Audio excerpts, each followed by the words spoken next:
सिर्फ इसलिए कि चिली मीट में धनिया की एक मामूली सी पत्ती दिख गई। मेरी पत्नी ने मुझे घर से बाहर का रास्ता दिखा दिया।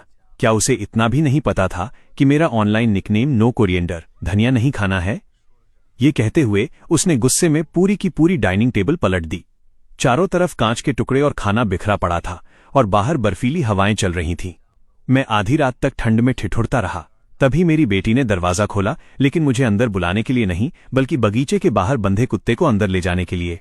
उसने मेरी तरफ देखा भी नहीं और कहा, मम्मी को गुस्सा क्यों दिलाया? तुम्हारे साथ ऐसा ही होना चाहिए। पड़ोस वाले समीर अंकल तुम्हारी तरह इतने लापरवाह बिल्कुल नहीं है। बेटी लिली ने मुझे एक सर्द और बेरुखी भरी निगाह दी और मेरे मुंह पर धड़ाम से दरवाजा बंद कर दिया। मेरा दिल बैठ गया। लिली बिल्कुल अपनी माँ जिया की तरह थी, पत्थर दिल, जिसे मेरे लिए कभी कोई हमदर्दी महसूस नहीं होती थी। मैंने एक गहरी सांस ली और उस घर से बाहर निकल गया जहां मैं पिछले 5 साल से रह रहा था। जिया इन सालों में अपने करियर में बहुत कामयाब हो चुकी थी। उसने शहर से दूर एक आलीशान विला खरीदा था जहां से टैक्सी मिलना भी मुमकिन नहीं था। पैदल चलते चलते जब मैं शहर पहुंचा तब तक सूरज निकल चुका था। शुक्र है कि निकलते वक्त मेरे पास मेरा फोन था, वरना मैं सड़कों पर भीख मांगने की हालत में होता।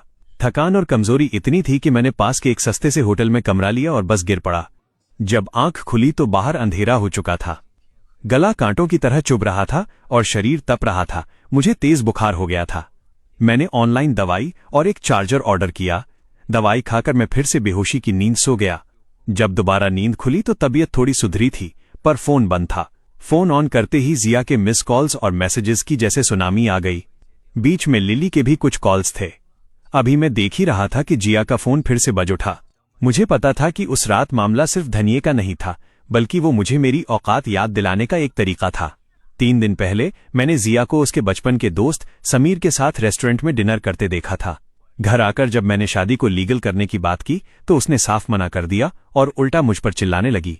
उस रात मैंने सोचा था कि सब ठीक कर लूंगा, माफी मांग लूंगा, लेकिन उसे तो बस एक बहाना चाहिए था मुझ पर अपनी भड़ास निकालने का। ठीक है, अब मैंने भी अपनी हकीकत समझ ली है। अब मैं दोबारा उसके सामने गिड़गिड़ाने नहीं जाऊंगा। जिया को लगा शायद मैं हमेशा की तरह डर जाऊंगा, लेकिन इस बार मैंने फोन पर ही 2 टूक कह दिया, हमारी बेटी 5 साल की हो गई है, फिर भी तुम ब्रेकअप की धमकी दे रही हो? उसे एक पूरा परिवार नहीं मिलेगा तो उसका भविष्य खराब हो जाएगा। तुम्हें उसकी जरा भी फिक्र नहीं है? मैंने ठंडे लहजे में जवाब दिया, मुझे अब कोई फिक्र नहीं है। बस ये बताने के लिए फोन किया है, सब खत्म हो गया है। बेटी तुम्हारी है, तुम ही संभालो। ये कहकर मैंने फोन काट दिया और एक राहत की सांस ली। ब्रेकअप कहते ही ऐसा लगा जैसे सालों का बोझ सीने से उतर गया हो। अब मुझे उनकी खुशामद करने की कोई जरूरत नहीं थी। तभी बेटी का फोन आया। उसने बेरुखी से पूछा, क्या तुम सच में मम्मी को छोड़ रहे हो? मैंने कहा, हाँ, अब मैं तुम लोगों की जिंदगी में दखल नहीं दूंगा। उसने खुशी से चिल्लाकर अपनी मां से कहा, मम्मी, पापा चले गए। अब क्या समीर अंकल मेरे नए पापा बनेंगे? वो कब घर आएंगे? अपनी ही औलाद के मुंह से ये सुनकर मेरा कलेजा फट गया, पर मैं बस कड़वाहट के साथ मुस्कुराया और फोन काट दिया। जेब खाली हो रही थी, इसलिए काम ढूंढना अब मजबूरी थी। मैंने अपने पुराने दोस्त राहुल को बुलाया। उसने सुझाव दिया, भाई, तू मेल नैनी, बच्चों की देखभाल करने वाला क्यों नहीं बन जाता? तुझे 5 साल का तजुर्बा है और तू बच्चों को बहुत अच्छे से हैंडल करता है। राहुल मुझे एक पॉश इलाके के घर में ले गया। वहां एक छोटी बच्ची ने दरवाजा खोला और चिढ़ते हुए बोली, फिर से तुम आ गए? रोज रोज आकर मेरा दिमाग क्यों चाटते हो? उसकी मां ईशा ने उसे टोका, काव्या, तमीज से बात करो। फिर मेरी तरफ देखकर पूछा, ये कौन है? राहुल ने मेरा इंट्रोडक्शन दिया, ये आपकी बेटी के लिए बेस्ट केयरटेकर साबित होंगे। इनमें बहुत धैर्य है। ईशा ने मुझे काम पर रख लिया। उसने बताया कि काव्या बहुत जिद्दी है और खाना खाने में बहुत नाटक करती है। उसने मुझे फुल टाइम रेजिडेंट, घर पर रहने वाला बनने को कहा। पहले मैं हिचकिचाया, लेकिन उसने बताया कि वो अक्सर ऑफिस में रहती है और उसे घर के लिए एक भरोसेमंद इंसान चाहिए। काव्या वाकई बहुत चुलबुली थी, लेकिन लिली से बिल्कुल अलग। लिली हमेशा चुपचाप और गंभीर रहती थी, पर काव्या के पास बातों का खजाना था। एक दिन उसने मुझे एक छोटा सा सरप्राइज गिफ्ट दिया और शर्माकर भाग गई। मुझे याद आया कि मैं लिली के लिए क्या कुछ नहीं करता था, पर बदले में मुझे कभी प्यार का एक शब्द भी नहीं मिला। ईशा के घर का माहौल जिया के घर से कोसों दूर था। यहाँ माँ और बेटी आपस में दोस्तों की तरह रहती थीं। जिया और लिली के साथ तो हर खाना एक जंग जैसा होता था, जहां सिर्फ मेरी गलतियां ढूंढी जाती थीं। लिली को मेरे बनाए एनिमल बिस्किट से भी चिढ़ थी। वो कहती थी कितना बचकाना है ये। समीर अंकल कहते हैं कि मैं अब बड़ी हो गई हूं। जिया बस बगल में बैठकर बेरुखी से कहती थी, ये सब्जी कितनी खारी है, मुझे वजन घटाना है, अगली बार से बिना नमक का बनाना। एक दिन जिया का फोन आया, वो आग बबूला थी।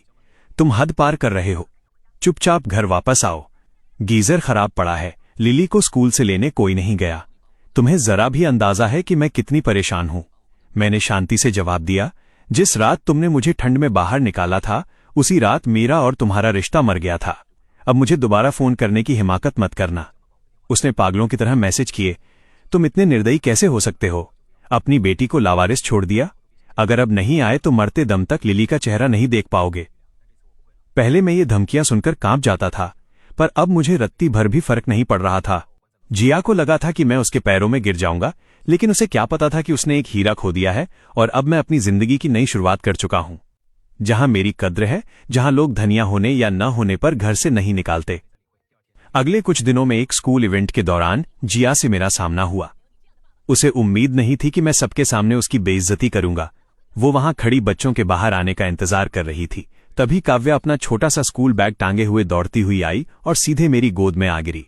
वह बहुत खुश थी। जिया ने बगल में खड़ी लिली का हाथ पकड़ा और चिढ़ते हुए मुझसे पूछा, और ये इतना बड़ा बच्चा किसका है? मैंने उसे एक तिरछी नजर से देखा और कहा, फालतू बातें मत करो, मैं यहां नौकरी कर रहा हूं, ये मेरी क्लाइंट की बेटी है। जिया के चेहरे पर हैरानी थी, तो इन दिनों तुम नौकरी ढूंढ रहे थे? देखो चौहान, ये सब छोड़ो और घर वापस आ जाओ। दूसरों के बच्चों की देखभाल करने की क्या जरूरत है? लिली को अपने पापा की जरूरत है।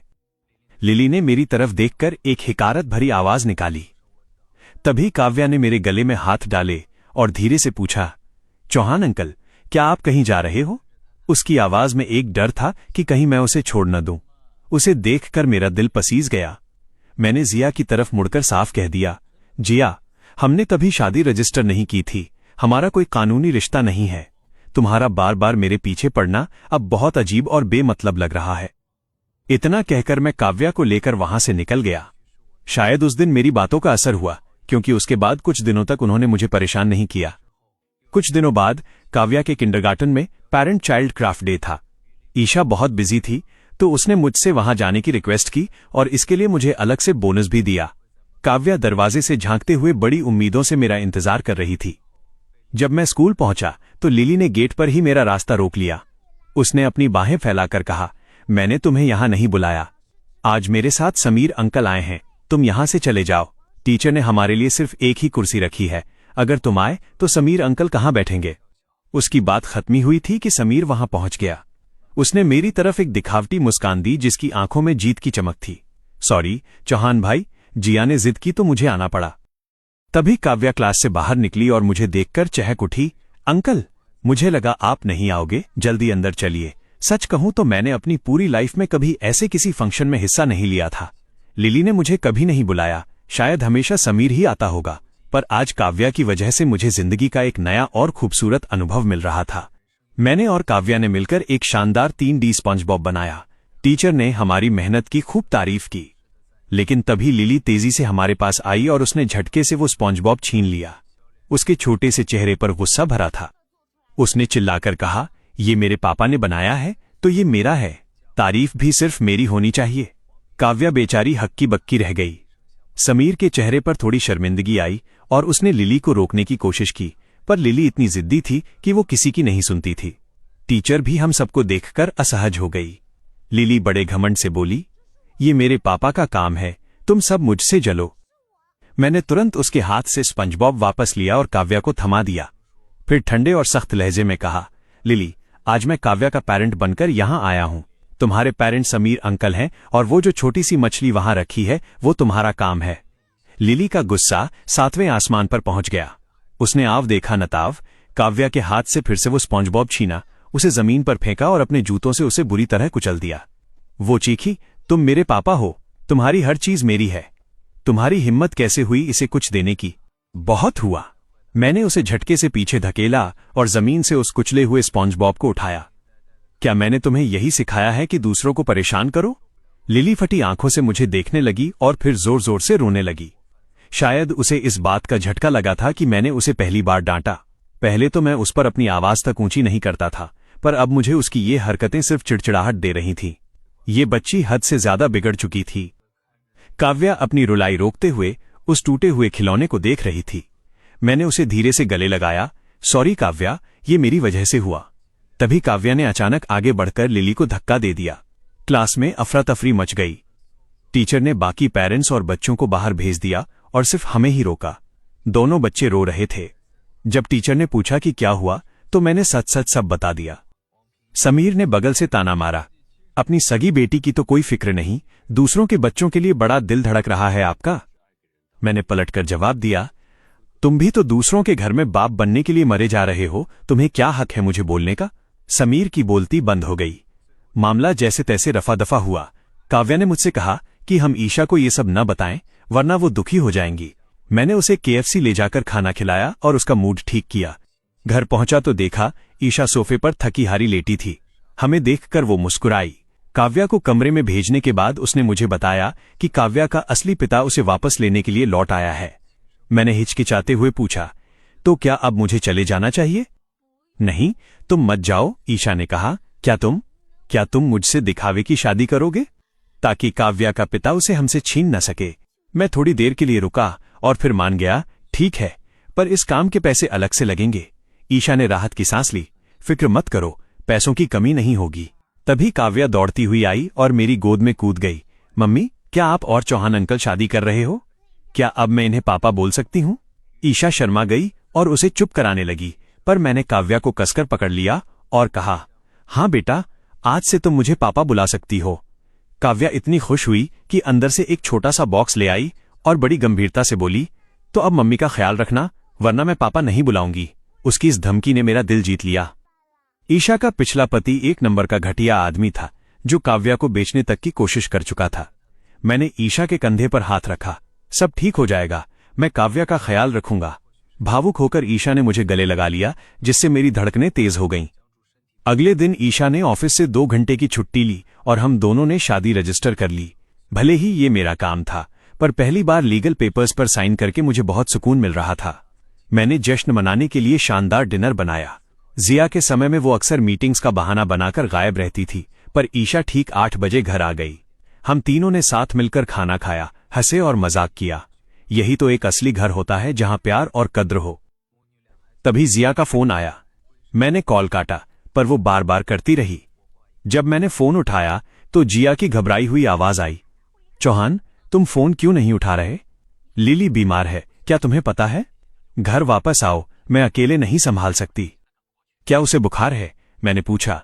ठीक है, एम्बुलेंस बुलाओ, वो सुई लगवाते समय सो जाएगी।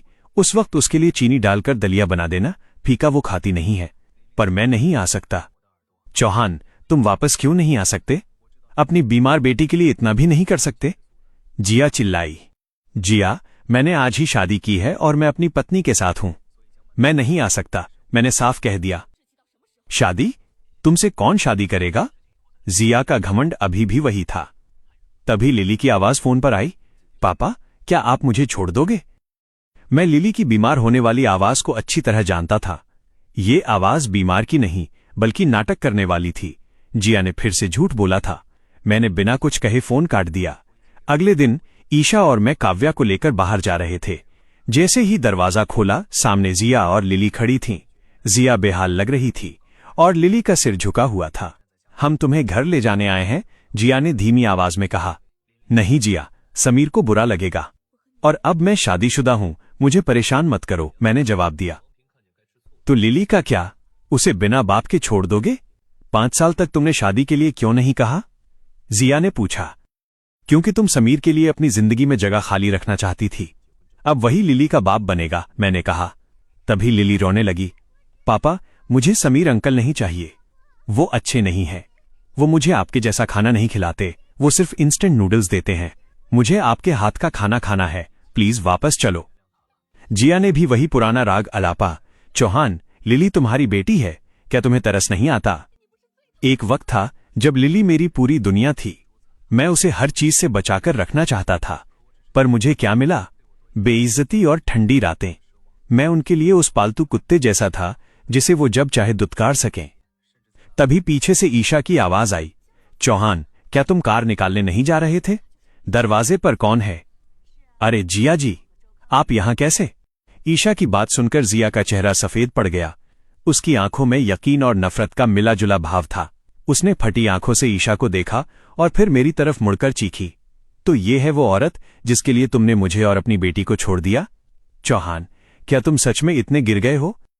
ईशा ने बड़े ही ग्रेस के साथ जवाब दिया, हाँ, कल ही मैंने और चौहान ने कोर्ट मैरिज की है। अब वो मेरे पति हैं और काव्या के पिता। जिया को जैसे काटो तो खून नहीं। उसे लगा था कि मैं किसी होटल में सड़ रहा हूंगा, पर यहां तो मैंने एक नई और आलीशान जिंदगी शुरू कर ली थी। तभी काव्या चहकते हुए सीढ़ियों से नीचे आई। उसने एक बेहद प्यारी गुलाबी फ्रॉक पहनी थी। वो मेरे सामने गोल घूमकर अपनी ड्रेस दिखाने लगी और चहकी, पापा देखो मेरी नई ड्रेस, क्या मैं अच्छी लग रही हूं? लिली, जो अब तक चुपचाप खड़ी थी, काव्या की बात सुनकर आपा खो बैठी। वो काव्या की तरफ झपटते हुए चिल्लाई, इन्हें पापा मत बोलो, ये मेरे पापा हैं, तुम्हारे नहीं। खबरदार जो तुमने इन्हें दोबारा पापा कहा। लिली का ये बर्ताव देखकर मेरा खून खौल उठा। मैंने उसे बीच में ही रोका और सख्त लहजे में कहा, बस लिली, यहां चिल्लाने की जरूरत नहीं है। मैं अब काव्या का पापा हूं और यही सच है। ईशा ने माहौल बिगड़ता देख मुझसे कहा, चौहान, शायद आज हमें बाहर नहीं जाना चाहिए। तुम पहले अपना ये मामला सुलझा लो। लेकिन काव्या का चेहरा उतर गया था। मैंने उसे गोद में उठाया और कार की तरफ बढ़ते हुए कहा, नहीं ईशा, जो वादा मैंने काव्या से किया है वो पूरा करूंगा, वरना मैं झूठा कहलाऊंगा। हम एम्यूजमेंट पार्क पहुंचे। मैं काव्या के लिए कॉटन कैंडी, बुढ़िया के बाल खरीदने लगा। जिया और लिली हमारा पीछा करते हुए वहां भी पहुंच गईं। लिली दौड़कर मेरे पास आई और उसने अपनी बाहें फैला दी जैसे वो मुझे हक से रोक रही हो। पापा, मुझे भी कॉटन कैंडी चाहिए, मुझे भी झूला झूलना है। मैंने जिया की तरफ देखा और कड़वाहट से कहा, जिया, ये सब क्या ड्रामा है? जब मैं तुम्हारे साथ था तब तुमने मुझे इंसान तक नहीं समझा। अब जब मैं खुश हूं तो तुम और तुम्हारी बेटी मेरे पीछे क्यों हाथ धोकर पड़े हो? क्या तुम लोग कसम खाकर आए हो कि मेरी जिंदगी बर्बाद करके ही मानोगे? लिली मेरी तरफ उम्मीद से देख रही थी। उसे लगा था कि रोने वाला चेहरा बनाने पर मैं पिघल जाऊंगा, पर इस बार मेरा दिल पत्थर हो चुका था। मैंने उसकी तरफ देखे बिना काव्या का हाथ पकड़ा और आगे बढ़ गया। समीर भी वहां आ पहुंचा था। वो जिया के आसपास मंडरा रहा था, पर जिया उसे घास तक नहीं डाल रही थी। समीर की हालत अब बिल्कुल वैसी ही थी जैसी कुछ समय पहले मेरी थी, एक फालतू इंसान की तरह। हमने पार्क में खूब मस्ती की। ईशा ने हमारी ढेर सारी तस्वीरें खींची और हमने एक फैमिली फोटो भी खिंचवाई। हमने 3 गुब्बारे खरीदे और तीनों के हाथ में एक एक गुब्बारा बांध दिया। थकान होने पर हम पास के एक हॉटपॉट रेस्टोरेंट में खाना खाने गए।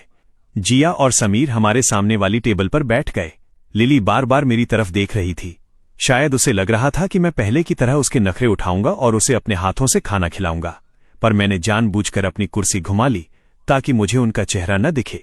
ईशा ने प्यार से मेरी तरफ देखा और कहा, चौहान, काश तुम सच में काव्या के सगे पिता होते। मैंने काव्या के गाल खींचते हुए कहा, आज से मैं ही इसका सगा पापा हूं। काव्या ने खुशी से मुझे गले लगा लिया। जब हम रेस्टोरेंट से बाहर निकले तो जिया ने मेरा रास्ता रोका। वो बहुत थकी हुई और हारी हुई लग रही थी। चौहान, हमें बात करनी है, उसने धीमी आवाज में कहा। ईशा समझ गई और वो काव्या को लेकर कार की तरफ चली गई। जिया ने अचानक अपने बैग से एक अंगूठी निकाली और मेरा हाथ पकड़कर उसे पहनाने की कोशिश की। चौहान, तुम शादी करना चाहते थे ना? चलो हम शादी करते हैं। मैंने अपना हाथ झटके से पीछे खींच लिया। मेरी उंगली में पहले से ही ईशा के नाम की अंगूठी थी। मैंने ठंडे लहजे में कहा, जिया, अब बहुत देर हो चुकी है। अब मेरा अपना परिवार है। अगर तुम अब भी तमाशा करोगी तो लोग तुम्हें एक घर तोड़ने वाली औरत कहेंगे। क्या तुम्हें यह बदनामी मंजूर है? जिया सन्न रह गई। जो इंसान कभी उसके पीछे पागल था, आज वो उसे तीसरा पहिया कह रहा था। वो जाते जाते गुस्से में बुदबुदाई, चौहान, तुम सिर्फ मेरे हो सकते हो, किसी और के नहीं।